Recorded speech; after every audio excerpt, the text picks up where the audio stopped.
Friends, if you're excited to watch one of the most talked about films of the year, Anora 2024, in English, then you're absolutely in the right place. And hey, if this is your first time visiting our channel, make sure to hit that subscribe button so you never miss updates on your favorite films and upcoming releases. Today's video is going to be all about Anora, a movie that has already started generating buzz all over the world with its bold storytelling and unforgettable characters. Whether you're a film buff or just looking for something powerful to watch, this is a movie you'll want to know everything about. In this video, we'll take a deep dive into what Anora is really about, its plot, its themes, and what makes it so unique in today's cinematic landscape. I'll be telling you exactly where you can watch it, whether on an OTT platform, a satellite channel, or in select theaters. No need to search all over the internet. I've got all that information ready for you right here. But that's not all. We'll also explore the technical brilliance behind the film. From its direction and cinematography to the background score and soundtrack, we'll talk about the talented crew that brought this film to life. We'll look at how the film was made, including its pre-production planning, filming locations, post-production work, and how it all came together as a complete cinematic experience. You'll also find out about the budget the filmmakers worked with and how Anora has performed at the box office so far. And of course, we'll dive into the storyline itself, what the movie is about, the central characters, and the emotional highs and lows. I'll be giving you a short, spoiler-free review of the story and share what critics and audiences are saying about it. We'll also go over the star-studded cast of the film, how each actor performed, and who played which role. Whether it's the lead performance or a supporting character that stole the scene, we'll cover it all. Lastly, we'll share some interesting facts and behind-the-scenes trivia about the film that you might not find anywhere else. So friends, make sure to watch this video till the very end if you don't want to miss a single detail about Anora. Let's jump right into it and explore everything this incredible movie has to offer. Alright friends, let's talk about the story of Anora, and trust me, this isn't your typical popcorn flick. From the very beginning, the film throws you into the fast-moving, neon-lit chaos of New York City, not the glossy, picture-perfect version, but the gritty, unpredictable, and very real side of it. Right at the center of this whirlwind is Anora, a young stripper with big dreams, street smarts, and a heart that keeps getting her into trouble. Now, this isn't your standard rags-to-riches arc. Oh no. The film starts off with energy and keeps shifting gears so quickly, it's like a roller coaster with no brakes. One moment you think you know what it's about, and the next, you're in completely different emotional territory. The story kicks off with Anora meeting a young Russian guy at the club where she works. Nothing too out of the ordinary at first. He's rich, a little awkward, and totally smitten with her. But here's where things get juicy. Before long, the two of them end up married. Yes, you heard that right. And just when you think, okay, is this turning into a quirky love story? The film yanks the rug right out from under you. Because it turns out, this guy isn't just any rich kid. He's the son of a super powerful Russian oligarch. And when his family finds out what he's done, they descend on New York like a storm with bodyguards, lawyers, and all the intensity of a mafia movie. What makes Anora so wild and unpredictable is the way it plays with tone and pace. One scene has you laughing at an awkward cultural clash. The next scene you're holding your breath because things are getting dangerously serious. There's no clean structure here like Act 1, Act 2, happy ending. It dances between comedy, tragedy, romance, and chaos, sometimes all within a single scene. It feels raw, alive, and a little out of control, much like Anora herself. The narrative doesn't move in a straight line. It zigzags, pauses, speeds up, slows down, then drops a bombshell just when you least expect it. Key turning points are explosive, like when Anora realizes just how powerful and dangerous her new in-laws are. Or when she starts pushing back, not with weapons or violence, but with wit, charm, and sheer nerve. Every conflict adds a new layer to her character, and instead of becoming someone else, she doubles down on being herself. And that's kind of the point. The film's emotional power isn't in big speeches or heroic moments. It's in the little scenes where Anora fights to hold on to her identity in a world that wants to either erase her or control her. She's not perfect and she makes plenty of questionable choices, but she's never boring and never fake. What's so fun about watching Anora is that the story constantly keeps you guessing. You never really know what's coming next or how far things will go. And by the time you reach the end, you're exhausted, exhilarated, and maybe even a little confused, but in the best possible way. It's not just a story, it's a wild ride through ambition, power, love, survival, and the strange things that happen when those worlds collide.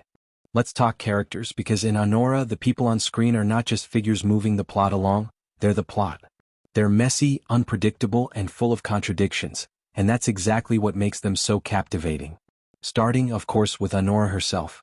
She's the beating heart of the film, and she's not your cookie-cutter protagonist. On the surface, she's a young stripper hustling in Brooklyn, navigating a rough world with sharp wit and survival instincts. But the deeper you go, the more you realize there's so much more to her. She's tough but vulnerable, street-smart but impulsive, independent yet secretly yearning for love and stability. She's not trying to be a hero, she's trying to live. And that's what makes watching her journey so fascinating. You see her in moments of triumph and complete breakdown, sometimes within the same scene.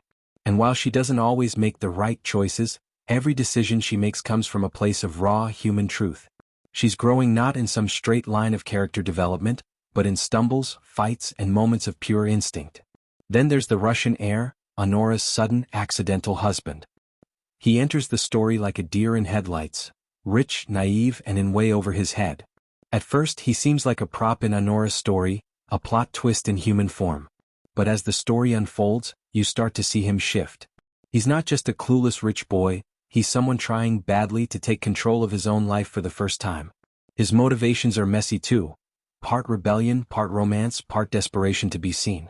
His relationship with Anora is complicated. It's sometimes sweet, sometimes ridiculous, and other times deeply frustrating. But that's what makes it feel so real. You never quite know if they're going to stick together or completely implode, and watching them try to figure that out in the chaos is a big part of the fun. Now enter the Russian family, and wow, talk about layered characters. These people are not just the villains, they're a force of nature. The father is a cold, calculating oligarch, the kind of man who doesn't yell, but when he speaks, everyone listens. He's terrifying because he's controlled. Then there's the mother, who's equally powerful but operates in a totally different way. Emotional manipulation, quiet judgment, and that look that says, "You'll never be good enough."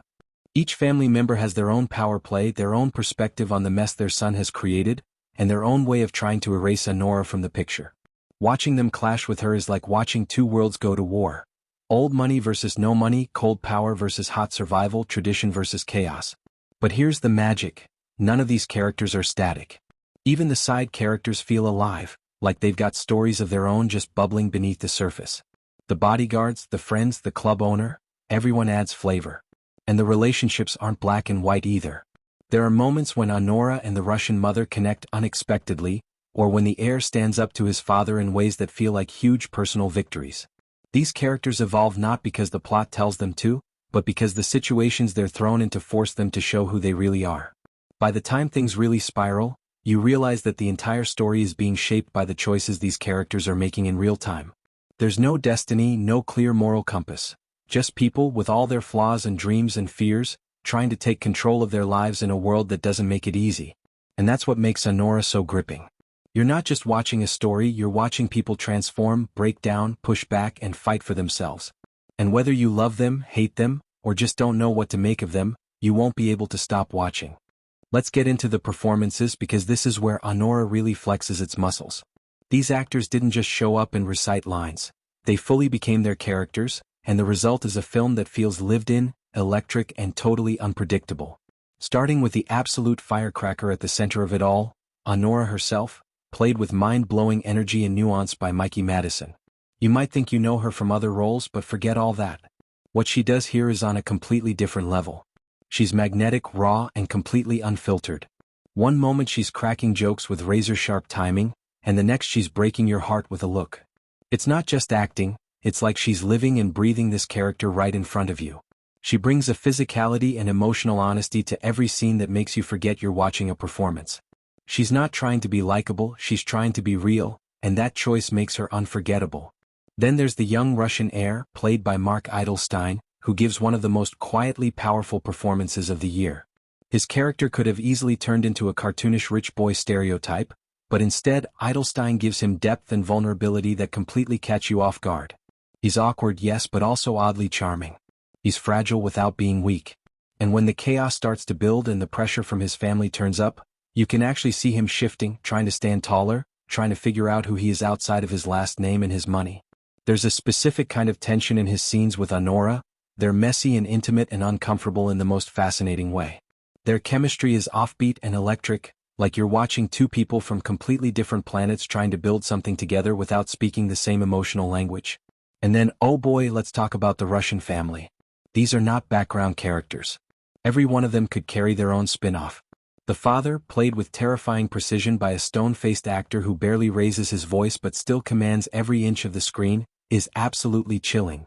He's not over-the-top mafia boss scary, he's the kind of powerful you feel in your spine. You don't need a speech or a threat to know that he could destroy someone with a single phone call. The mother, on the other hand, plays the ice queen to perfection. She doesn't yell, she judges. She doesn't argue, she dismisses. And somehow, in all her coldness, she delivers some of the most cutting, emotionally brutal lines in the film. It's a performance that sneaks up on you, quiet but deadly. The supporting cast also deserves serious love. Friends, bodyguards, shady lawyers, everyone feels cast with total precision. Even characters who are on screen for just a few minutes leave a mark. There's a scene with a friend at the strip club who gives Anora a piece of advice that sounds like a throwaway line but hits with the weight of a life lesson. Or a bodyguard who barely speaks, but his body language tells you everything you need to know about where his loyalties lie.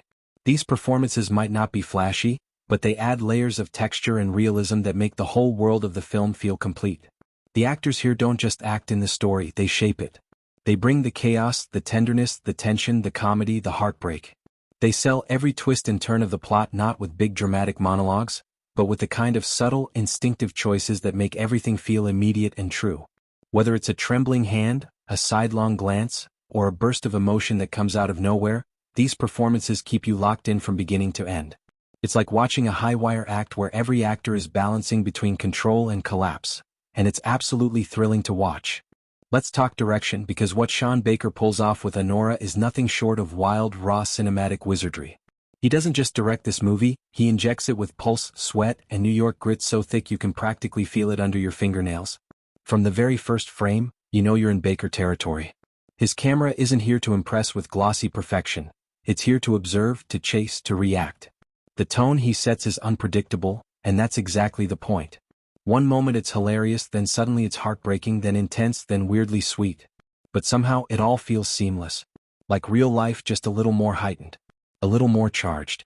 The mood of Anora is like a spinning coin, constantly in motion, always shifting depending on who's in the room and what kind of chaos is about to go down.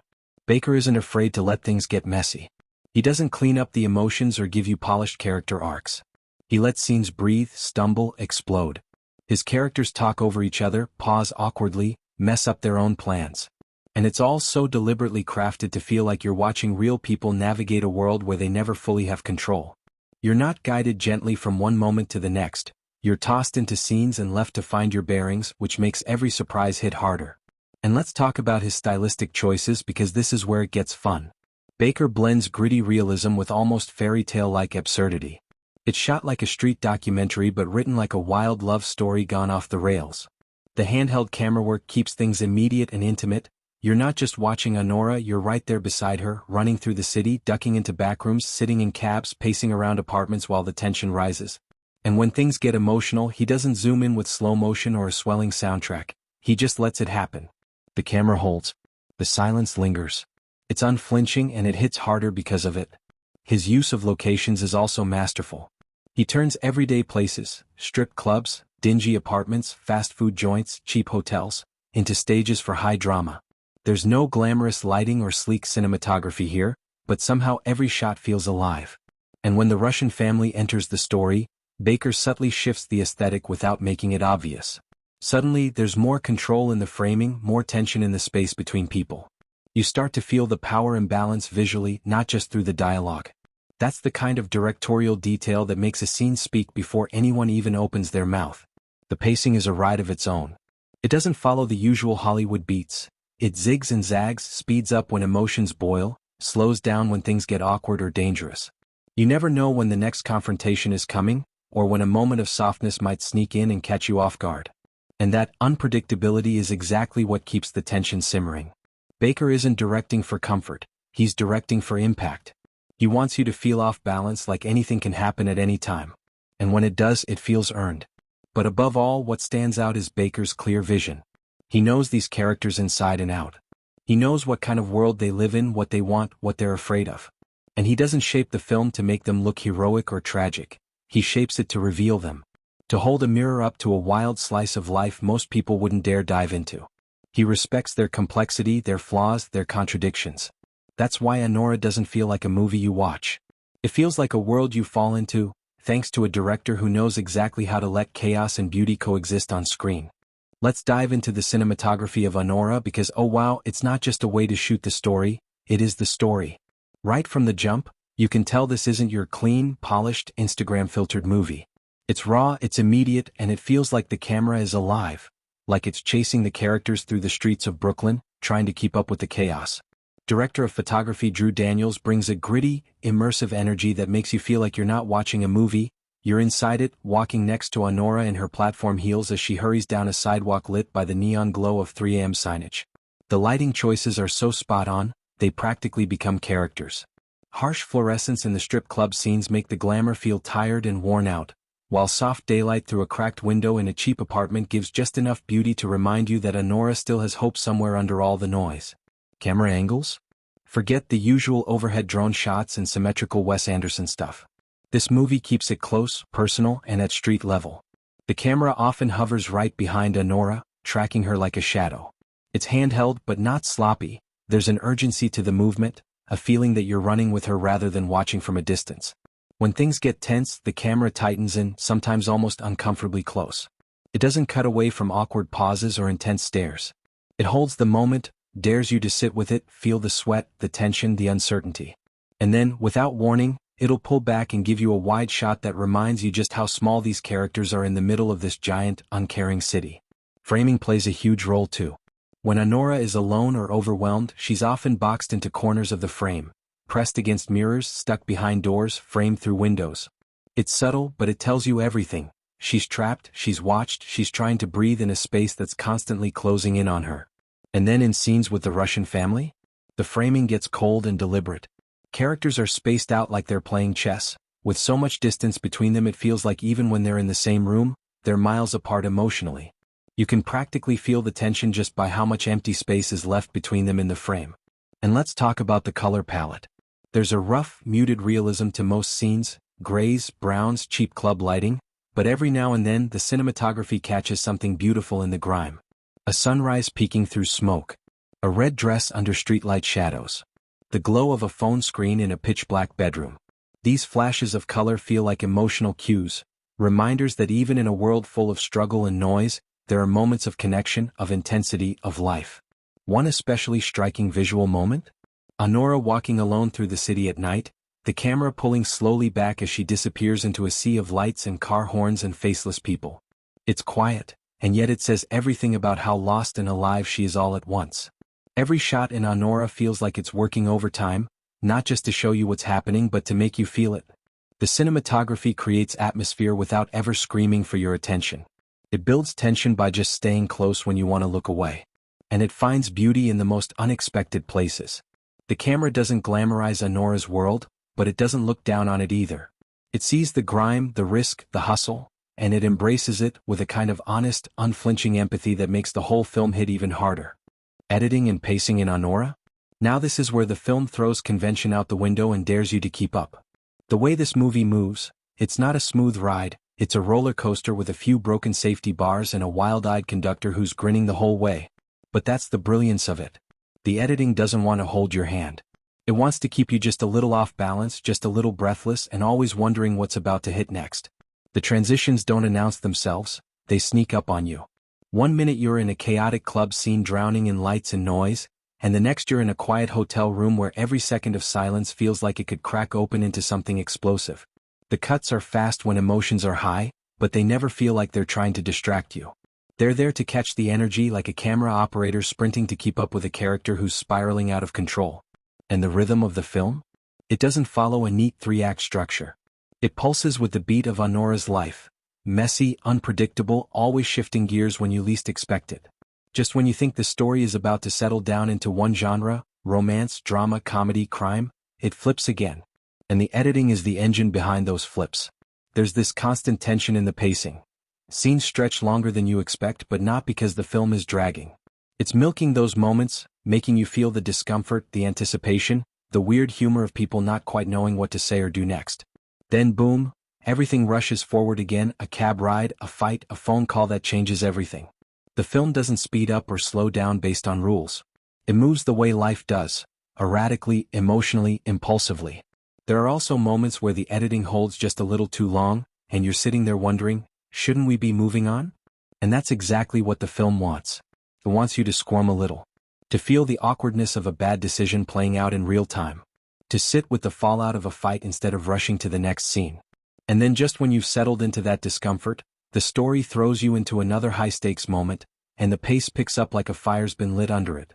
The cuts start coming faster, scenes overlap, the music builds, and suddenly you're sprinting through a storm of emotions with no pause button in sight. One of the most impressive tricks the editing pulls is how it keeps you locked into Anora's perspective without using any flashy voiceovers or time jumps. You're living this story with her, moment to moment, breath to breath. When she's overwhelmed, the film feels overwhelming. When she's stuck, the film slows. When she's about to make a terrible decision, the editing teases you with that extra second of hesitation, and then goes all in. Even transitions between scenes often feel like you're getting shoved forward into the next mess before you've fully processed the last one. It's disorienting and it's brilliantly intentional. There's no room for filler here. Every scene has a purpose. Even the ones that seem slow are actually doing sneaky emotional work, building tension, letting characters unravel, letting us catch the smallest changes in their behavior. The film knows exactly when to speed up and when to let you stew, and the editing team handles those shifts like they're conducting a jazz band, chaotic, rhythmic, totally alive. It's a ride that never quite lets you catch your breath, but that's part of the thrill. The pacing matches the emotional heartbeat of the story, and the result is a film that feels urgent, intense, and entirely unforgettable. Let's talk about the heartbeat of Anora, its soundtrack and score which sneak into your bones without asking for permission.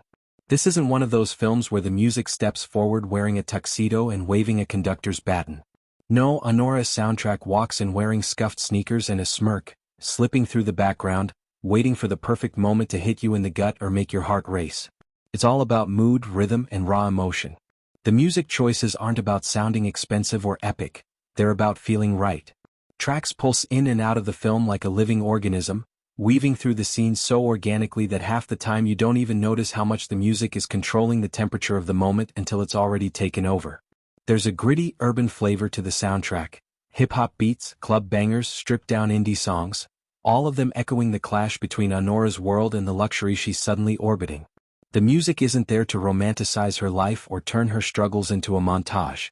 It's there to amplify the chaos, to underline the desperation, and to sometimes remind you that there's still beauty even in a total mess. There's a moment early on when Anora is just vibing through her city, headphones in, the world blurring past, and the track playing is so perfectly selected it feels like her personal anthem. That's the magic trick this film pulls again and again. It doesn't just drop a song in, it gives that song meaning in the context of the character's world. Then there's the score, which is deceptively subtle. It doesn't come crashing in with strings and horns to tell you what to feel. It creeps in, often just a few synth tones, a low hum, a warped piano chord. It's atmospheric in the best way, more like a ghost haunting the edges of the frame than a traditional score. When things get tense, the music doesn't shout, it tightens its grip. It drones, pulses, loops, almost like it's mimicking the anxiety building inside the characters. And when things go quiet, that silence is loud. This movie knows when to pull the music out completely and let the awkwardness, the dread, or the heartbreak just hang there. You can feel your own heartbeat filling the gap, and that's no accident, it's masterful control of sound and emotion. Recurring motifs aren't flashy but they're there. A certain tone that plays when Anora's in emotional freefall. A low throb that sneaks in whenever her world starts tilting sideways. It's never obvious, but if you're listening closely, the score is quietly charting her psychological state with eerie precision.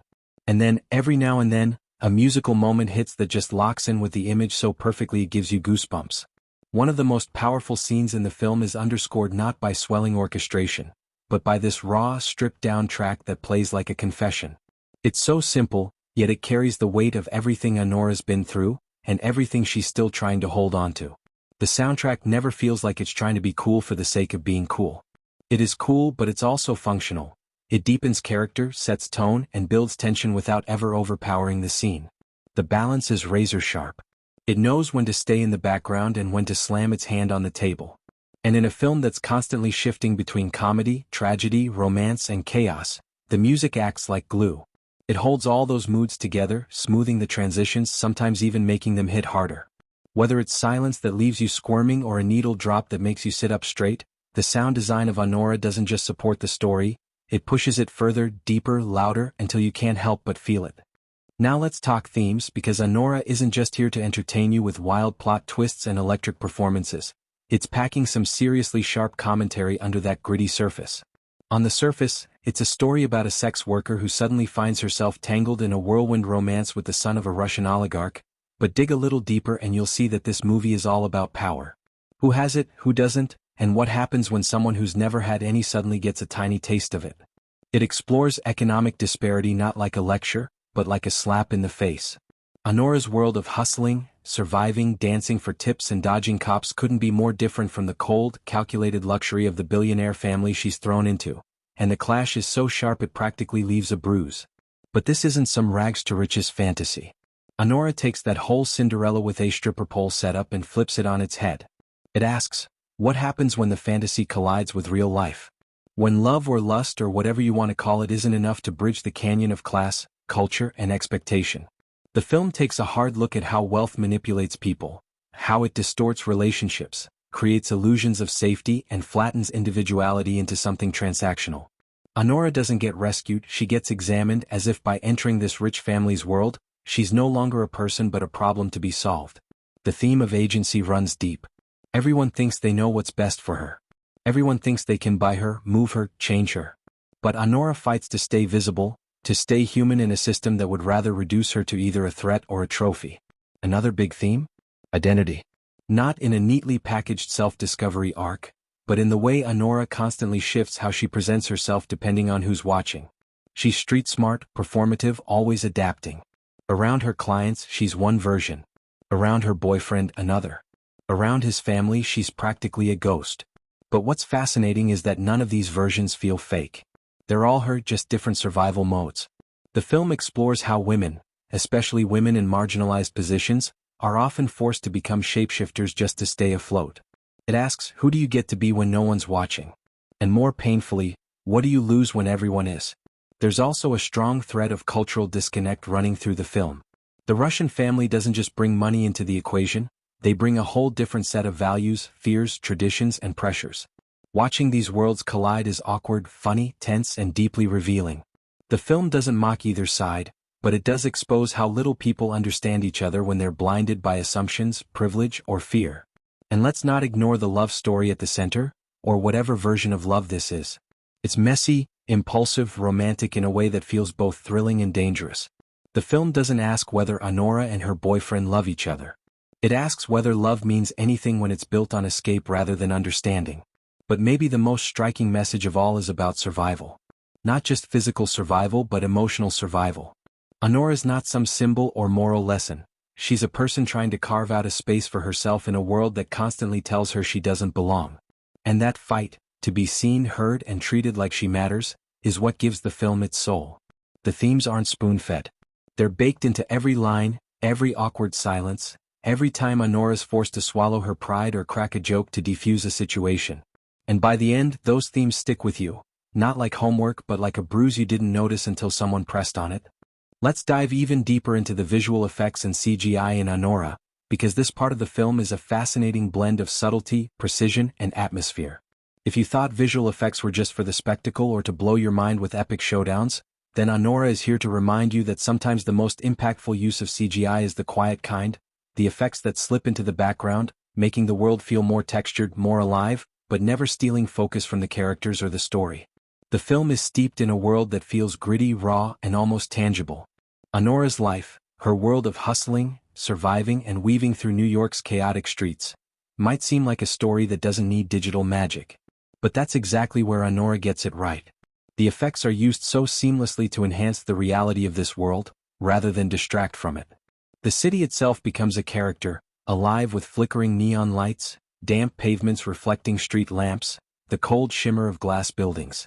CGI isn't used for dramatic, larger-than-life sequences. Instead, it's often integrated into the environment, creating a sort of undercurrent that pulls you deeper into the world without making a loud statement about itself.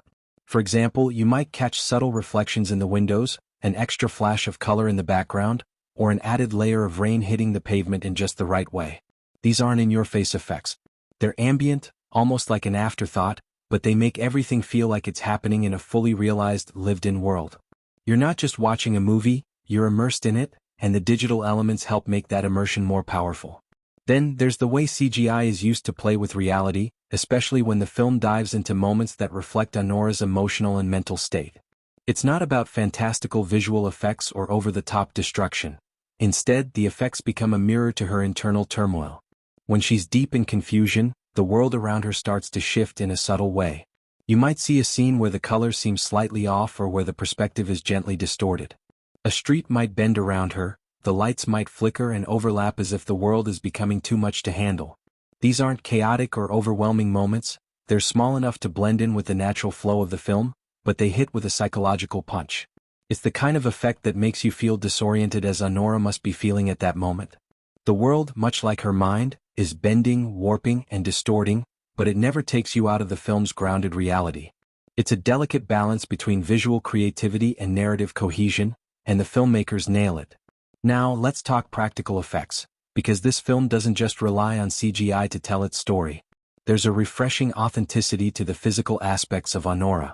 The world feels tactile, lived in, and gritty. The streets have dirt, the apartment has peeling wallpaper, and every costume feels like it's been worn until it's just this side of falling apart. The practical effects ground the story in realness. Anora's interactions with the world aren't filtered through a digital lens. They're messy, complicated, and full of texture.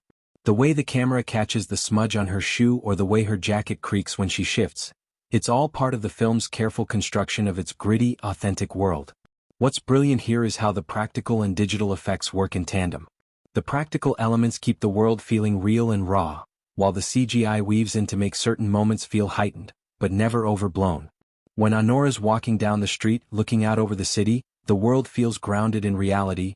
Those are the practical effects at play, capturing the texture and weight of the environment. But when she has a moment of inner conflict, or when something dark and sinister is about to unfold, the subtle digital enhancements give the scene a slight sense of unease.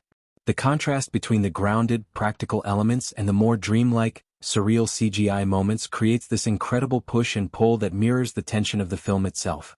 Anora's real world is constantly being pulled apart by her internal struggles, and the effects reflect that ongoing emotional tug-of-war.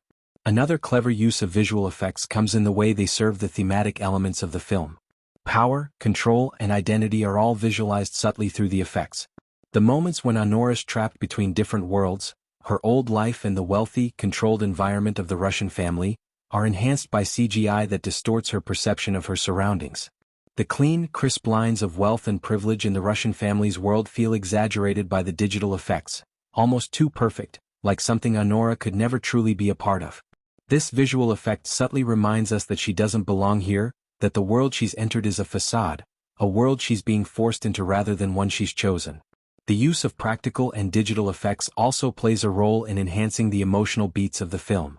During key moments of high tension, say, a confrontation or a revelation, the visuals pull you in by blurring the lines between the physical and the emotional. The effects might make an object seem unnaturally large or small in the frame, shifting the balance between what's real and what's not. These moments don't scream for attention, they're often fleeting and subtle, but when combined with the music, pacing, and performances, they hit hard. In sum, Anora uses visual effects not as a flashy tool for spectacle, but as a seamless part of the storytelling. The effects serve the narrative by enhancing the atmosphere, elevating the emotional tone, and deepening the sense of unease and disorientation that's core to the film. It's not about the effects being noticeable, it's about how they make the world feel. Subtle, immersive, and always in service of the story, the visual effects in Anora elevate it from just another gritty drama to a fully realized, emotionally rich cinematic experience. The marriage of practical and CGI work together like two pieces of a puzzle, fitting perfectly to create a world that feels raw, real, and constantly on the edge. Let's take a moment to appreciate the world Anora is set in, because the settings and production design in this film do a fantastic job of grounding the story in a way that feels both raw and immersive. The film doesn't just drop its characters in random, generic locations. It carefully chooses places that speak volumes about who the characters are and the world they're navigating. Each setting, whether it's a cramped apartment, an upscale Russian mansion, or the gritty city streets, feels like it was handpicked to serve the narrative, and that's what makes the film's world so believable. There's no wasted space or scene in this movie. The locations do more than just provide a backdrop. They actively participate in the storytelling, adding layers of meaning, context, and atmosphere. Take the city streets, for example. The urban landscape feels like more than just a setting, it's a character in its own right. The filmmakers used the chaotic, neon-lit streets of New York to mirror Anora's own chaotic life. There's a raw energy to the city, with its endless noise, crowded corners, and the ever-present undercurrent of tension. Whether Anora is dodging taxis or walking alone at night, the city feels alive, constantly shifting. The skyscrapers loom over her, distant and unreachable, reminding her and the audience that the world of privilege and wealth she's struggling to enter is far removed from her reality. But the streets themselves are gritty, dirty, and full of life, and they reflect her own survival instincts and adaptability. Every crumbling building, every flickering streetlight tells a story of someone just trying to make it through the night, just like Anora. Then there are the interior spaces, the places that feel like the last remnants of the characters' personalities and histories. Take Anora's apartment, for instance. It's not some glitzy, polished space, it's lived in, messy, and full of little details that scream character. The chipped paint on the walls, the mismatched furniture, the scattered papers on the floor, every element of the apartment speaks to the world she's come from. The filmmakers don't shove any of this in your face, it's all part of the atmosphere, quietly telling you everything you need to know about her financial struggles and the weight of her past. It's not just about the location, it's about how Anora exists in it. The space doesn't feel like it was designed for the movie, it feels like Anora actually lives there, that this place could be real and you could step into it at any moment. And then, in stark contrast, we have the Russian mansion. The glistening marble floors, the expensive sculptures, the clean, cold modern furniture. This location is a visual representation of everything that feels out of reach for Anora. The mansion stands as a symbol of wealth, power, and an entirely different world. It's cold, sterile, and immaculate, designed to show that this is a place that's more about appearances than substance. It's not a place that feels lived in. It's a place that demands a certain kind of perfection, a place where even the slightest imperfection is noticed. This sharp contrast between Anora's gritty lived-in apartment and the polished, almost oppressive Russian mansion emphasizes the emotional and cultural divide between her and the family she's thrust into. The mansion feels alien to her, and you can almost feel her discomfort in every wide shot of the empty, imposing hallways. Props are also key to creating a believable world. The items that surround the characters tell their own stories. Anora's clothing, a mismatched mix of high-end and street-level fashion, reveals her constant balancing act between two worlds. The phone she's always checking, the worn-out wallet, the cigarettes scattered across her space. All these little details are clues that add depth to her character without needing to explain them outright. Every object feels like it has a purpose in telling you who she is and what she's going through. Even the small touches in the Russian family's home, luxurious but impersonal, tell you exactly where this family stands. The coldness of the decor, the attention to detail in every room, and the absence of anything that feels real or warm make the place feel suffocating and distant. It's like a showpiece, a place where appearances are more important than function, where the walls aren't meant to comfort but to showcase. This stark contrast between the two homes, Anora's and the Russian family's, becomes a visual metaphor for the class divide, showing the emotional distance between the characters without a single word of dialogue. Even the streets themselves aren't just locations, they're emotional landscapes that mirror Anora's journey. The filmmakers use the city's grime and chaos as a backdrop to the more intense moments in the film. Anora's late-night walks through the rain-soaked streets feel loaded with symbolism. The slick, wet pavement beneath her feet becomes a mirror of her own slippery, uncertain path through life. The way the camera lingers on a street corner or a neon-lit diner allows these locations to almost take on a life of their own. They're more than just places, they're symbols of Anora's fight for control, her search for meaning, and her constant battle to survive. There's also something deeply cinematic about the way these locations are shot. Every frame feels carefully composed, as though the environment is just as important as the characters. Wide shots of the city feel overwhelming, almost alien, while close-ups in the apartment or mansion make you feel like you're almost intruding on the characters' private spaces. These locations aren't just visually compelling, they're emotionally charged. They're more than just backdrops, they shape the mood and tone of the film, becoming an integral part of the storytelling. The locations and set design in Anora aren't just about making the film look good, they're about deepening the themes, reflecting the inner lives of the characters, and enhancing the emotional journey. Each space feels like it was carefully chosen to not just tell a story but to feel the story. From the cold, sterile mansion to the messy, lived-in apartment, to the neon-lit streets that pulse with energy and danger, The sets in Anora do the heavy lifting, providing the perfect environment for the story's raw, emotional journey. Let's talk about the dialogue in Anora, because this is a film where words carry weight, not just in what's said but in what's left unsaid. The script isn't about flashy one-liners or witty banter, though it has its moments of sharpness. Instead, it's more about creating an atmosphere through the way characters speak, the pauses between their words, and the way their language reflects their internal struggles. The dialogue here doesn't just move the plot forward, it's a window into the characters' souls. Every sentence feels purposeful, like it's been carefully crafted to reveal something about the person speaking, whether it's their deepest fears, their defiance, or their pain. The dialogue feels natural, which is an impressive feat considering the film's often emotional and high-stakes situations. It doesn't feel staged or overly dramatic but grounded, raw, and relatable. Anora herself has a sharp, almost guarded way of speaking. Her words are concise, cutting through the noise in a way that makes you feel the weight of her world. She's been through enough to know that sometimes silence says more than words. And when she does speak, it's often blunt and to the point, no room for fluff. Her conversations have an urgency to them, and it's clear that she's not someone who has time for small talk.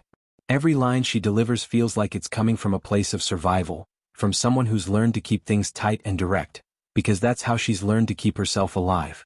But the beauty of Anora's dialogue lies in how it balances that hardness with moments of unexpected vulnerability. There are lines that sneak up on you, small, almost casual sentences but packed with emotional weight. These aren't grand speeches or big revelations, they're just bits of conversation that slip through the cracks of everyday life, revealing a character's hidden fears, desires, or regrets. For example, when Anora has a quiet conversation with a close friend about her past, she doesn't pour out her heart in a tearful monologue. Instead, she drops a line, something so simple, yet so layered that you can feel the emotional tension. It's in these understated moments that the script really shines, because it's about showing us how little the characters allow themselves to reveal, rather than how much. And then there's the sharp wit that cuts through the film like a knife. While the script doesn't rely on comedy, there are moments where the characters trade clever, sarcastic lines that feel earned. These moments of humor don't feel out of place. They come naturally as a defense mechanism or a way to ease the tension. It's often Anora's way of protecting herself, a quick, biting comment that serves as a shield against the harsh realities around her. These small, witty lines are peppered throughout the film and they feel real. They're not there to make you laugh out loud, they're there to give you a glimpse of the characters' coping mechanisms, the way they hold their own in a world that constantly tries to tear them down. But what really makes the dialogue stand out are the standout lines that define the film. These aren't lines that scream for attention, but they linger in your mind after the credits roll. There's one line, for instance, where Anora says something simple yet haunting, "I never had a choice but now I do." It's not a dramatic declaration, it's a quiet, almost offhand comment, but it's the turning point of her character's arc. In those few words, you understand the gravity of her journey, the weight of her decisions, and the price she's paid for every move she's made. It's not flashy, but it's a line that defines her struggle and her agency in a world that's tried to control her. The supporting characters also have their moments of impact through dialogue, but what's so fascinating is how their words interact with Anora's. They're often the opposite of her, more open, more willing to share, but still their dialogue feels like a mirror to her own. The way they speak is a reflection of their own lives, desires, and fears, and it helps create this intricate web of connections and tensions between everyone. The way they talk to each other, whether it's sharp, emotional, or passive, serves to heighten the emotional stakes of the film. What's interesting is how the script plays with subtext. There are scenes where nothing much is being said, but the tension is palpable in the silence between characters. This isn't a film where the characters lay their emotions bare every time they speak. Often, the most important parts of the conversation happen between the words. There's an incredible amount of weight in the unsaid, and the script lets the silence speak volumes. Whether it's a pregnant pause between two characters or a subtle shift in tone, the dialogue creates an atmosphere of tension that feels almost suffocating at times. It's not just about what the characters say, but about what they can't say, what they choose not to reveal. The pacing of the dialogue also plays a huge role in keeping the tension alive. There are moments when the film slows down, allowing a conversation to breathe, and other times when the dialogue is delivered in quick, clipped sentences, pushing the story forward at a fast pace. It's like a rhythm that shifts in response to the emotional stakes, quiet when things are building and rapid when things reach their peak. The script never feels static, it's always in tune with the emotional beats of the film. In Anora, The dialogue is a tool for revealing character, building atmosphere, and carrying the emotional weight of the story. It's not about grand speeches or flashy lines, it's about the way people speak when they're vulnerable, the things they don't say, and the moments where words mean everything. Whether it's a quiet moment of introspection or a sharp exchange filled with tension, every line serves the purpose of making these characters feel real and alive. The script doesn't just tell a story, it lets the dialogue breathe, evolve, and leave a lasting impact on the audience. If you're going into Anora expecting the typical genre fare, you might be in for a surprise because this film doesn't follow the rulebook. In fact, it takes the conventions of its genre and plays with them in ways that will make you rethink what you know. Anora is like that clever friend who's always one step ahead of you, pulling off moves you didn't see coming, all while keeping you glued to the screen. At its core, Anora might seem like a thriller, full of intrigue, tension, and high stakes, but what makes it so engaging is how it doesn't just follow the expected formula. Instead of throwing constant, mind-numbing action sequences at you, the film focuses on building a slow-burn atmosphere. There's a palpable sense of dread that grows organically, rather than being forced with endless chase scenes or contrived plot twists. But don't worry, this isn't a snooze fest either. When the action hits, it hits hard. But rather than piling on the action for the sake of spectacle, every action sequence serves a purpose, propelling Anora's journey forward, making each move she makes feel like it matters. It's not just about fast cars or wild shootouts. It's about strategy, survival, and using your wits to get out alive. The suspense is where this film really starts to play with expectations. Instead of the typical thriller structure where the hero races against time with constant external threats looming over them, Anora flips the script by creating tension through psychological and emotional battles. It's about the inner conflict, the emotional toll of every decision, and the high-wire act that is her life. You'll find yourself holding your breath not because someone's chasing her with a knife, but because you can see the weight of her choices crushing her. The ticking clock is less about the physical threat around her and more about her dwindling options and the emotional stakes that rise with every passing minute. It's a genre twist that keeps the suspense high but in a much more cerebral way than what we're used to. And then there's the drama. You might expect Anora to lean heavily on melodrama, but it doesn't. The emotional moments feel earned, real, and human, not over the top or overly sentimental. The film balances the grit and intensity of its darker themes with these quiet moments of vulnerability. It's not a film where characters are constantly shouting their feelings at each other. Instead, you'll find a lot of unspoken words, quiet exchanges that pack more of a punch than any dramatic monologue could. The drama in Anora is grounded in human experience.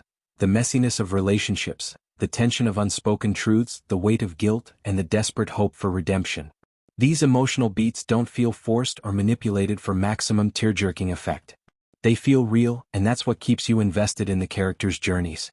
As for humor, this is where the film really subverts genre expectations. You might not be expecting much levity in a film that's heavy on suspense and drama, but Anora sneaks in some dry, cutting humor that comes from its characters' wits rather than slapstick moments. It's not a comedy by any means, but those small flashes of humor provide the perfect counterbalance to the darker tones, reminding you that even in a high-stakes world, people still find ways to crack jokes, even if it's just to keep themselves from falling apart. This humor doesn't lighten the mood entirely but rather adds complexity to the characters. It's a defense mechanism, sharp, sometimes uncomfortable but always clever. Then there's the thriller side of things where the film keeps you on edge, not with overt action scenes, but with a constant sense of looming danger. The suspense here is more about atmosphere than adrenaline. It's the kind of tension that builds in the background, quietly creeping up on you, until suddenly, you realize you've been holding your breath for the last 10 minutes without even noticing. Anora thrives in these moments where you're never sure whether the danger is real or just the product of the character's fractured mind. That uncertainty keeps you guessing, heightening the overall sense of unease that permeates the film. In terms of genre execution, Anora isn't interested in just fitting into the mold. It's all about making you question what you thought you knew about thrillers, dramas, and suspense films. It gives you the intense moments you crave, but in a way that feels fresh and smart, rather than formulaic. By blending suspense, drama, and a hint of wit, the film becomes more than just a typical thriller. It's a multi-layered experience that keeps you engaged, on edge, and emotionally invested. And that's what makes Anora as genre execution so captivating. It's not about fitting in, it's about doing things differently and making you think. Anora doesn't just entertain, it's a film that digs its hands deep into the social and cultural fabric of contemporary life, pulling out issues and themes that are often uncomfortable but undeniably relevant. It's not the kind of movie that beats you over the head with a message. Instead, it subtly weaves complex ideas into the story, making you think about them long after the credits roll. The film tackles everything from class struggles and systemic inequality to the emotional toll of ambition and identity, all while never feeling preachy or forced. The way these issues are presented makes them feel like a natural extension of the story, not just window dressing to make the film seem more relevant. Take the theme of class struggle, for example. Anora's journey through the gritty streets of New York and the opulent Russian mansion isn't just about her personal story, it's a commentary on the divisions between the haves and the have-nots. The film doesn't just show us the stark contrast between these two worlds, it makes us feel it. The luxurious, cold world of the Russian elite is a world where everything is calculated, cold, and perfection is expected, while Anora's world is one of constant survival. She's fighting to be seen, to be more than just a product of her circumstances. The film highlights how these class distinctions don't just affect the characters' lives, they shape their very identities and the choices they make. But it's not just about showing the divide. Anora dives into how these systems affect the individual. Through the protagonist's journey, the film critiques the way society often traps people in cycles of poverty or ambition, where success is measured by an unattainable standard, and personal worth is constantly weighed against the number of zeros on a paycheck. The script doesn't explicitly state this, it shows it through Anora's struggles, her moments of doubt, and the people she meets along the way who are equally caught in the same web of societal expectations. The film doesn't paint the wealthy characters as one-dimensional villains either. It takes a more nuanced approach, showing how even those who live in privilege are victims of a system that demands conformity and perfection, even at the cost of their humanity. Then there's the commentary on ambition. Anora is not just fighting against external forces, she's fighting with herself, questioning what success even means. Does she want to climb the social ladder for the sake of security, or does she long for something deeper? A sense of meaning, a real connection? This tension is at the heart of the film's exploration of modern identity. In a world obsessed with image, achievement, and power, Anora poses the question: what happens when you get everything you thought you wanted only to realize it's hollow?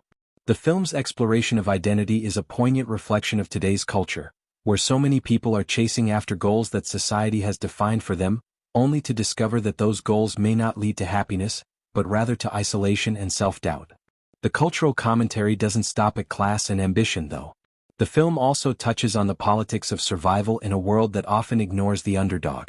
Anora's experiences reflect the struggles of those who don't fit into society's conventional molds, and in doing so, the film highlights how people at the margins, whether financially, socially, or emotionally, are often overlooked, misunderstood, and forced to navigate a system that isn't designed for them.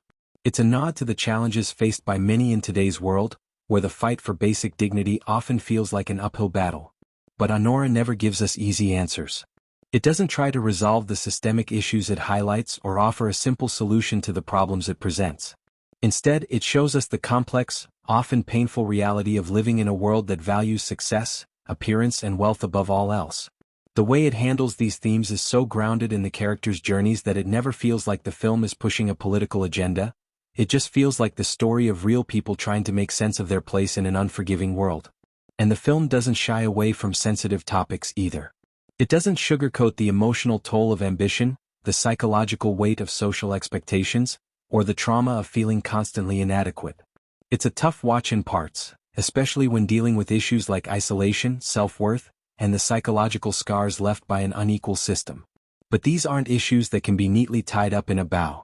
The film doesn't offer easy solutions to these heavy themes, but that's what makes it so compelling. It invites us to sit with these uncomfortable truths and reflect on them, without giving us the catharsis we might expect. By exploring these themes through Anora's eyes, Anora becomes a mirror to our own world, one where class divisions, the pursuit of success, and the search for identity are just as real and pervasive as they are in the film. The film taps into contemporary issues with such subtlety and depth that it never feels preachy. Instead, it feels like a lived experience, one that speaks to the struggles many face in today's society. By engaging with these complex issues through its characters and their journeys, Anora does what great films do. It forces us to confront uncomfortable realities and challenges us to think critically about the world we live in. If you're looking for a movie that hooks you emotionally, Anora has everything you need to make your heart race, your mind spin, and your emotions swirl. From the very first scene, you're pulled into this raw, unpredictable world where the stakes are high and nothing is ever certain. The film doesn't just want you to watch it, It wants you to feel it, to be immersed in every decision, every conflict, and every moment of doubt that the characters go through. And let me tell you, it's not shy about making you feel. This movie has a way of getting under your skin, lingering with you long after you've left the theater. One of the most striking things about Anora is how it captures the quiet, often unspoken emotions of its characters. There are moments when the film doesn't need to say anything at all. The silence speaks volumes. These aren't your typical emotional outbursts or dramatic tear-jerking scenes, though. It's the kind of emotional depth that hits you when you least expect it. For example, there's a moment when Anora, usually so strong and guarded, just lets her guard down, just for a second. The vulnerability that flashes across her face is so powerful, you feel it deep in your chest. It's in these subtle moments that Anora really digs into your emotions, making you invest in her journey and, by extension, the journey of everyone around her. You may not even realize how attached you've become to these characters until those quiet moments hit you, and suddenly you're emotionally tied to their fate. And then there's the shocking unpredictability of it all. You think you have a handle on the story, the way it's moving forward, and then, bam, something happens that completely flips the narrative on its head. This is the kind of movie that doesn't play by the rules. It keeps you on your toes, forcing you to question everything you thought you knew. The twists aren't there just for the sake of shock value, they're earned, woven seamlessly into the plot. Each new revelation shakes things up in a way that makes you reevaluate your understanding of the characters, their motives, and the stakes of the story. It's thrilling in a way that makes you want to lean forward in your seat, eyes wide, eager to see what's going to happen next. The suspense doesn't come from the action, it comes from the emotional stakes that rise with each twist. You're not just waiting to see if Anora survives, you're waiting to see how her heart, her mind, and her very sense of self will survive. The excitement is real in this film, but it's the kind of excitement that comes from the emotional roller coaster you're on. It's not just about heart-pounding action scenes, though there are some, but about those moments where you're so deeply invested in what happens next that you almost forget to breathe. You're rooting for Anora not just because she's the protagonist, but because her struggles feel like your own. When she wins, you feel that victory with her. When she stumbles, you feel the weight of her failure. It's that kind of emotional investment that makes every moment in the film feel earned. And then, there are those moments that will bring you to the edge of your seat, elicit a gasp, or even bring a tear to your eye. These aren't the big climactic moments, though. They're often the smaller, more intimate scenes that cut deep into the emotional core of the story. A brief conversation, a single line, a look exchanged between characters. It's in these small exchanges that the film creates an emotional impact that lingers. It's a kind of impact that doesn't immediately overwhelm you, but rather sits with you, quietly tugging at your heartstrings. These moments often resonate with the audience long after they leave the theater, leaving you with a sense of wonder or sadness that refuses to fade. But the true beauty of Anora lies in its ability to make you reflect. After watching this film, you're left with a lot to think about.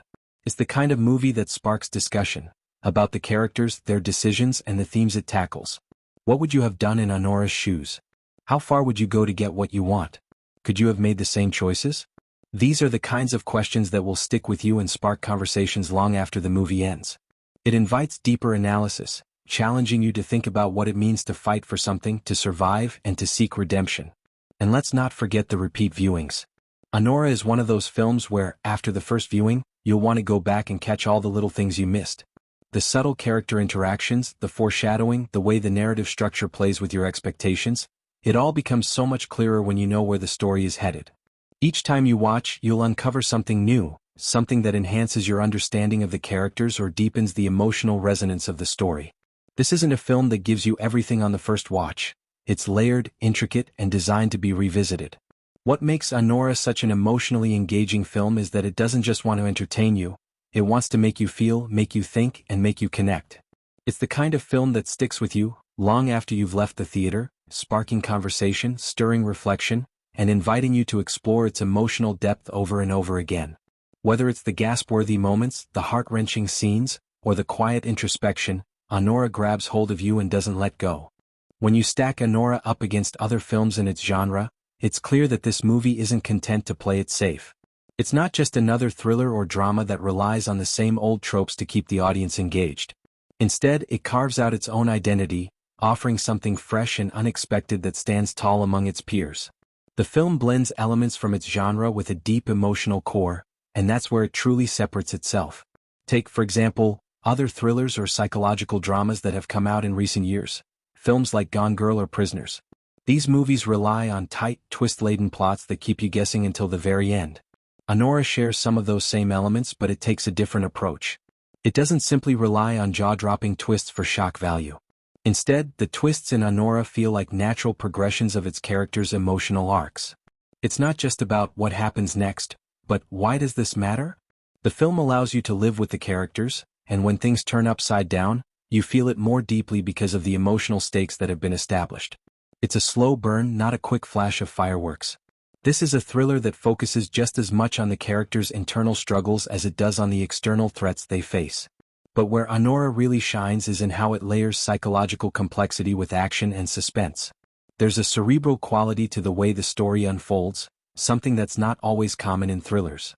Many films in this genre can sometimes feel like they're just checking off boxes, big dramatic moments, explosive sequences, and crazy plot twists, without ever stopping to really dive into the psyche of the characters. Anora, on the other hand, pulls the audience into the character's emotional and psychological world. The real tension isn't always in the chase or the confrontation. It's in the internal conflict, in the struggle to reconcile ambition with personal identity, in trying to figure out what success even means in a world that measures you by external standards.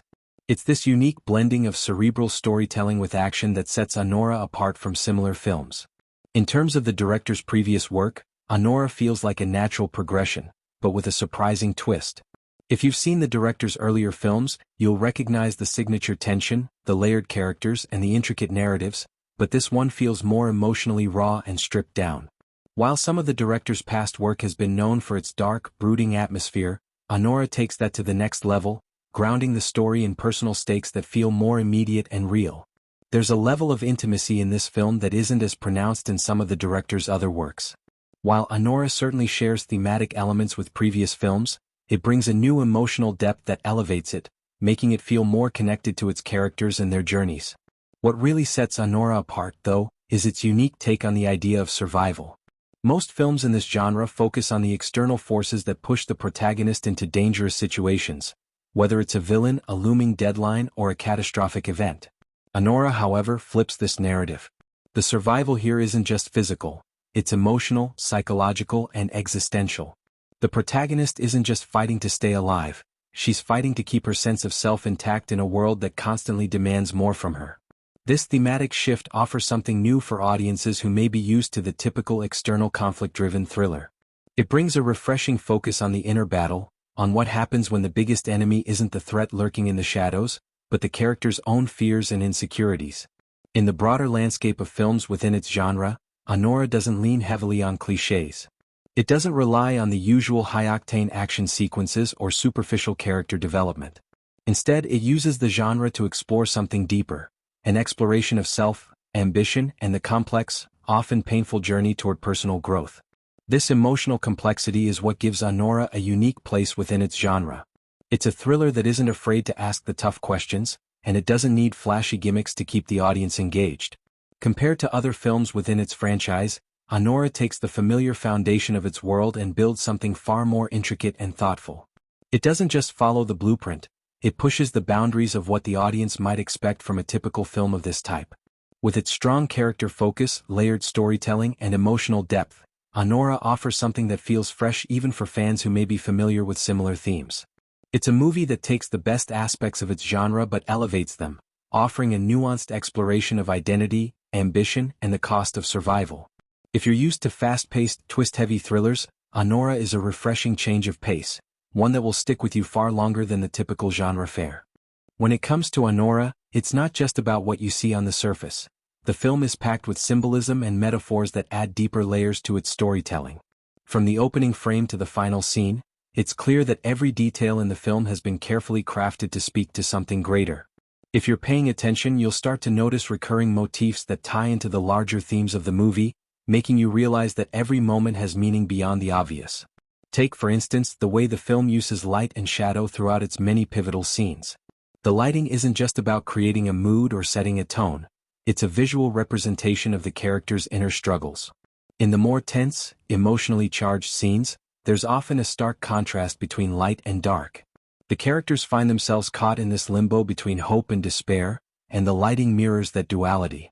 When Anora is at her most vulnerable, the shadows seem to engulf her, symbolizing her internal fears and the weight of the decisions she has to make. At other times, the harsh light makes the characters appear almost exposed, stripped of their facades, forcing them to confront the rawness of their emotions. Then there's the use of mirrors throughout the film. They appear in several key scenes, but they're not just about reflection. They're metaphors for self-realization and the exploration of one's identity. In one particularly striking scene, Anora stands in front of a mirror, but the reflection she sees isn't entirely hers. There's something off about it, something that hints at the disconnection she feels between who she is and who she's becoming. Mirrors are symbolic of self-examination, and in Anora, they become a tool for exploring how the protagonist sees herself, and how others see her. They serve as a visual representation of the fractured nature of her identity as she grapples with the weight of her choices. The film also weaves in the motif of doors and thresholds. Characters are constantly stepping through doorways, whether physically or metaphorically, and each one represents a significant change or transformation in their journey. It's a clear nod to the idea of moving from one state of being to another, whether it's a moment of self-realization, a decision that alters the course of their lives, or a literal escape from danger. Doors symbolize the boundaries between different worlds, the past and the future, the known and the unknown, and the character's willingness to walk through them speaks to their readiness, or lack thereof, to confront what lies ahead. Nature, too, plays an important symbolic role in Anora. The natural world, especially the elements like wind, rain, and trees, is often used to represent the emotional and psychological states of the characters. In a pivotal moment of the film, a sudden storm mirrors the chaos within Anora as she faces a life-changing decision. The storm doesn't just serve as a backdrop for the action, it's a manifestation of her internal conflict, a visual cue that the emotional turmoil she's experiencing is just as overwhelming and unpredictable as the weather around her. It's a great example of how Anora uses the natural world not just for aesthetic value, but as a deep metaphor for the character's emotional landscapes. The color palette of the film is another area where symbolism runs deep. Throughout Anora, there's a heavy use of muted, earthy tones, especially in scenes where the protagonist is struggling with her inner demons. These colors evoke a sense of groundedness, of something real and unflinching, but they also have an undertone of isolation. The colors often mirror Anora's emotional state. When she's uncertain or feeling trapped, the scene might be washed in grays and browns. But when she begins to take control of her own destiny, brighter, more vibrant colors start to peek through. It's a visual cue that her journey towards self-empowerment is marked not only by the choices she makes but by a shift in her perception of the world around her. And then, there's the idea of mirrors and reflections which extend beyond the literal. The characters' relationships act as mirrors for one another, reflecting their fears, desires, and personal growth. Each key relationship in the film serves as a kind of emotional mirror for Anora, challenging her to confront parts of herself she might rather ignore. There's a subtle yet powerful way that the dynamics between characters shape and reveal her own transformation throughout the film. Even the structure of the film itself seems to echo the theme of duality. Time is often played with in non-linear ways, forcing the audience to piece together the story from fragmented moments and flashbacks. It mirrors the emotional fragmentation that Anora herself experiences as she tries to reconcile the different parts of her identity.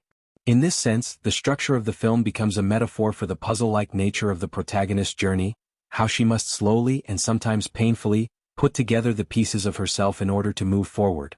These layers of meaning, the use of light and shadow, mirrors, doors, nature, and color, all come together to create a rich tapestry of symbolism that enhances the film's themes. It's not just a matter of appreciating these visual cues on a surface level. It's about understanding how they resonate with the character's emotional and psychological arcs. The symbolism isn't there just to look pretty or sound deep. It's woven into the very fabric of the story, elevating the emotional experience and making Anora a film that you can unpack for days, finding new meanings with every viewing. It's a film that doesn't just tell you what's going on, it invites you to interpret it, to dig deeper, and to discover the hidden truths that lie beneath the surface. Anora stands on its own, but if you dig a little deeper you'll notice that it's far from just a standalone story, it's part of a larger universe, a world that's been carefully constructed across multiple films. If you've been following the series, you'll see how Anora builds on the previous films while also adding layers that both challenge and expand the overall narrative. It doesn't just fit into the bigger picture, it adds a new dimension to it. The movie doesn't take the easy route by relying on fan service or retreading familiar ground. Instead, it introduces new plot threads that, at first glance, might seem disconnected from the previous installments. But as you watch, the threads start to weave together, creating a richer, more complex tapestry. There's a subtle interplay with the overarching narrative, as Anora explores themes and characters that tie back to earlier films in ways that feel natural rather than forced. If you're a longtime fan of the series, you'll notice callbacks to past events, but they don't overpower the story at hand. Instead, they deepen your understanding of the universe and the stakes at play. One of the most interesting aspects of this film's contribution to the series is how it handles the evolution of its characters.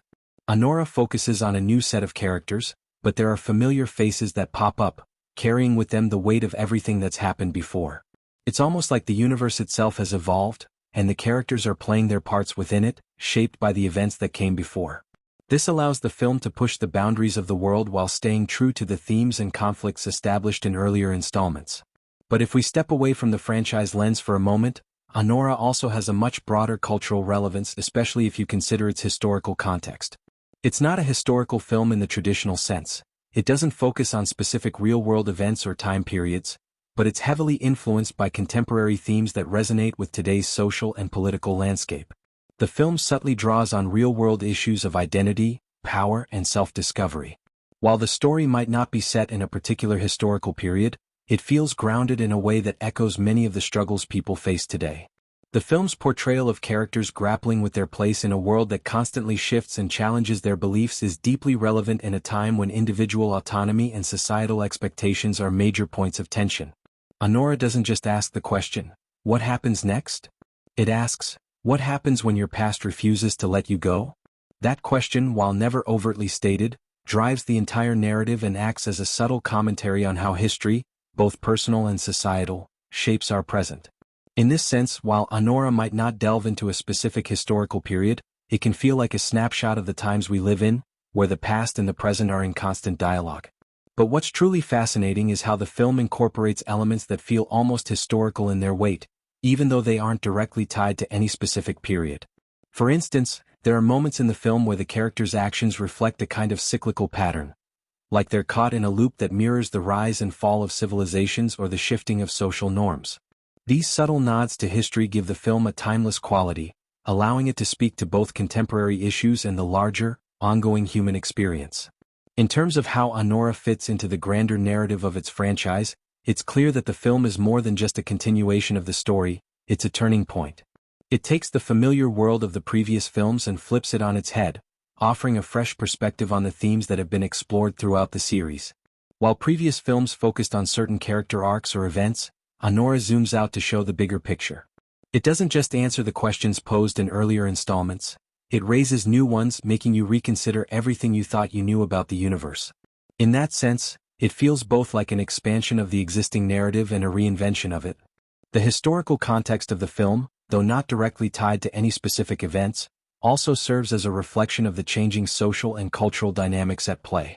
The film subtly comments on the tensions between personal freedom and societal expectations, which is especially poignant in today's climate. While Anora doesn't explicitly say, "This is about today's world," it's hard not to draw connections between the characters' struggles and the broader real-world issues surrounding identity, power, and the search for meaning in an increasingly complex world. It's this kind of layering that makes Anora more than just a continuation of a franchise, it's a thought-provoking commentary on the world we live in. If you're a newcomer to the franchise, don't worry, you don't need to have watched every film before Anora to appreciate it. The movie does a brilliant job of establishing its own narrative and themes, making it accessible to those who are just jumping in. But for those who've been following the series from the beginning, the film rewards you with its deeper connections and subtle callbacks. It's a film that feels both like a continuation of something familiar and like a bold new direction for the series, making it a must-watch for both longtime fans and newcomers alike. When we dive into Anora's budget and box office numbers, we can start by acknowledging that the film's financial and production aspects are just as fascinating as its plot. Let's talk about how this movie, with its ambitious storytelling, sleek visuals, and star-studded cast, was brought to life and how it managed to make an impact at the box office. First off, the budget of Anora is nothing to scoff at. The production team clearly wasn't cutting corners when it came to bringing the world of the film to life. From stunning set designs to top-tier special effects, it's evident that a significant chunk of the budget went into creating a visually immersive experience. When you watch the film, it's easy to see where the money was spent. Each scene feels meticulously crafted, from the intricacy of the set designs to the sweeping cinematography that adds so much depth and beauty. The filmmakers spared no expense on the technical side, creating an experience that's as visually stunning as it is narratively gripping. That said, the budget also reflects the expectations that came with the film. It wasn't just about making a movie, it was about delivering something that would appeal to fans of the franchise and draw in new viewers as well. Anora had a substantial marketing push, capitalizing on the success of previous films in the series, and making sure that the world knew it was coming. From teaser trailers to promotional interviews, the film's marketing campaign was carefully designed to build anticipation. But it wasn't just about flashy ads and billboards. The marketing team also worked on fostering buzz within the fan community. Exclusive sneak peeks, behind-the-scenes content, and fan events helped to create a sense of excitement and ownership around the film, drawing in a loyal audience that felt personally invested in the project.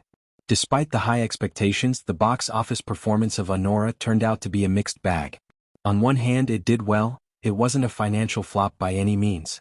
The film grossed a decent amount, especially given the hefty budget it started with. However, when you break down the numbers, you can see that it didn't quite live up to the astronomical box office returns of some of its predecessors. The film certainly attracted a large audience in its opening weekend, thanks in part to the loyal fan base and the buzz generated by its marketing campaign. But after that initial surge, the film's earnings tapered off a bit quicker than anticipated. It didn't quite break the box office records that many were hoping for, especially when compared to some of the blockbuster entries in the same genre.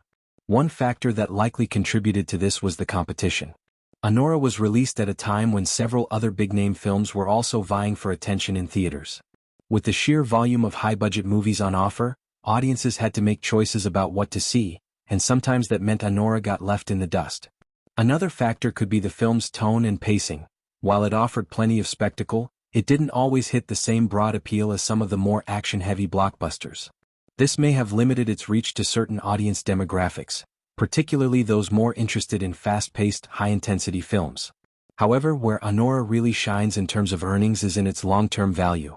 While its initial box office run was solid, it found success in other ways, particularly in the home video market and streaming platforms. The film quickly became a must-watch on demand, drawing in an even wider audience. In this sense, its true financial success may not be measured by its box office performance alone but by how it resonated with viewers long after its theatrical release.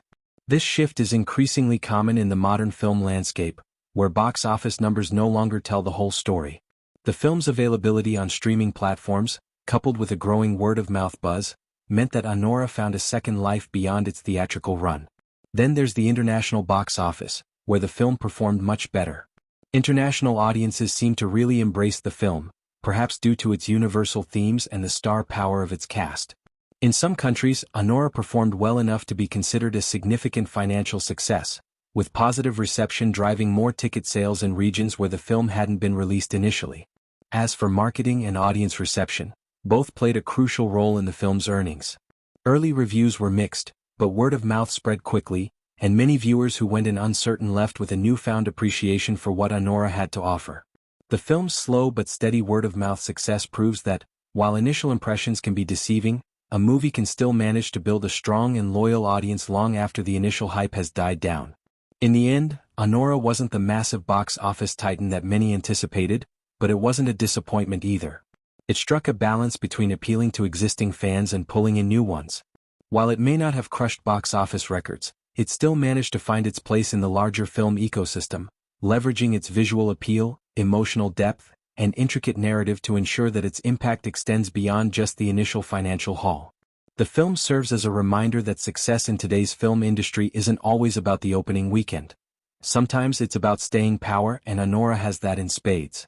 If you're wondering where to experience Anora for yourself, there are a few options, and honestly, the best way to watch it depends on how you want to immerse yourself in the world of the film. If you're the kind of person who loves the cinematic experience, nothing beats catching the movie in theaters.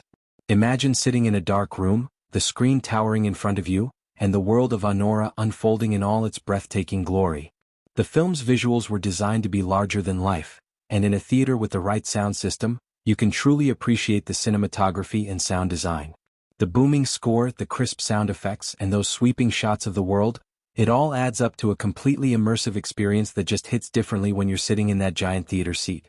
The movie was released in theaters worldwide, and if you can catch it on the big screen, it's absolutely worth the trip. The atmosphere is thick, the tension palpable, and there's something about sharing the experience with a live audience that adds to the emotional depth. There's a shared energy in a theater that you just can't replicate at home, so if you're a fan of spectacle and love that communal experience, go for the full theater experience. But let's be real, sometimes heading to the theater isn't always the most convenient option. If that's the case, you're in luck, because Anora has made its way to streaming platforms so you can enjoy it from the comfort of your couch. Streaming gives you the chance to pause, rewatch scenes, and really dive into the details of the film. Whether you're a fan of catching movies at home or just want to watch it on your own schedule, streaming is the way to go for a relaxed viewing experience. It's available on multiple platforms, so depending on your subscription, you can dive right in with just a few clicks. The convenience factor is unbeatable. And let's not forget the ease of watching it whenever you want to, whether you're in the middle of a marathon or just want to revisit your favorite scenes.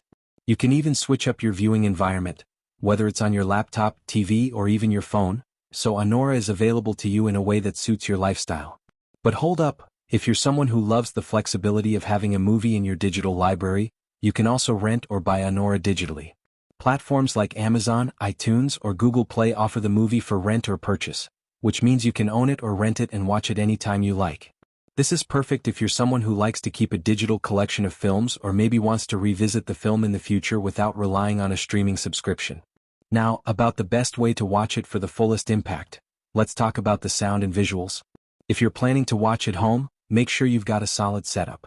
Watching on a big screen with surround sound is definitely going to give you the best version of the film. If you don't have a home theater system, that's okay, just make sure you're using the best possible screen and sound system you have access to, because this movie was crafted to be experienced with all its visual and auditory details intact.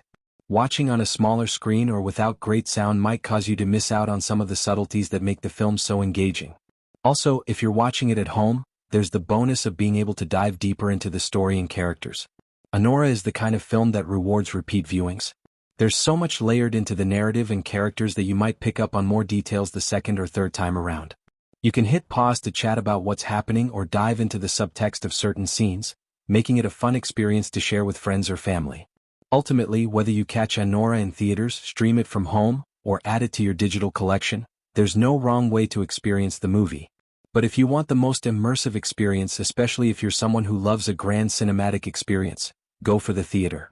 For a more relaxed, flexible viewing experience, streaming or digital rental will give you the freedom to watch it at your own pace. The choice is yours, but wherever you choose to watch it, Anora is sure to captivate you with its story, visuals, and emotional depth.